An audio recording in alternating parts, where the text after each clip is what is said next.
Voici les 4 infos à retenir ce jeudi. À partir de quel moment estimez-vous que la consommation de cannabis devient dangereuse pour la santé? Cette question a été posée aux Français à plusieurs reprises entre 1999 et 2023 par l'Observatoire français des drogues et des tendances addictives. Et le résultat de leur enquête, publiée ce jeudi, montre qu'en 2023, seuls 38% des Français considéraient que le cannabis est dangereux dès la première expérimentation, contre 54% en 1999. Et au contraire, la proportion de ceux estimant qu'il ne devient dangereux qu'en cas d'usage quotidien a par contre progressé de 28% à 44% selon l'étude. Deuxième info, en France, les femmes ont en moyenne leur premier enfant à l'âge de 29 ans, soit 5 ans plus tard qu'en 1974 selon l'INSEE. Entre les années 70 et la fin des années 90, ce recul s'expliquerait surtout par la généralisation de la contraception, l'allongement des études et la progression de l'emploi des femmes. Aujourd'hui, il faut aussi ajouter des facteurs économiques, sociaux, politiques et environnementaux qui peuvent inciter à retarder la décision d'avoir un enfant. Alors cette tendance, elle concerne l'ensemble de l'Union européenne. En 2023, l'âge moyen à la première naissance était de 29,8 ans.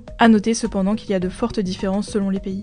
Troisième info, au Royaume-Uni, il sera bientôt possible de voter dès 16 ans à toutes les élections au lieu de 18 ans actuellement. Jusqu'ici, seuls l'Écosse et le Pays de Galles autorisaient ce seuil pour certaines élections locales ou régionales. Cette réforme électorale devrait s'appliquer à l'Angleterre, l'Écosse, le Pays de Galles et l'Irlande du Nord. À noter qu'elle doit encore être adoptée par le Parlement avant d'être officiellement mise en place. On suivra ça, et toi t'en penses quoi? Dis-nous en commentaire si t'es pour ou contre le droit de vote dès 16 ans. Et pour finir, dernière info, YouTube est en train de lancer en France son abonnement Premium Lite. Il s'agit d'une nouvelle formule à 7,99€ par mois, donc moins cher que l'abonnement Premium actuel à 12,99€ par mois. Avec cette formule, les publicités seront supprimées sur la majorité des vidéos selon YouTube. A noter que cette offre n'inclut pas YouTube Music, ni le téléchargement de contenu ou le visionnage en arrière-plan. Pour plus d'infos, abonne-toi à ce compte et à Hugo Décrypte sur Insta.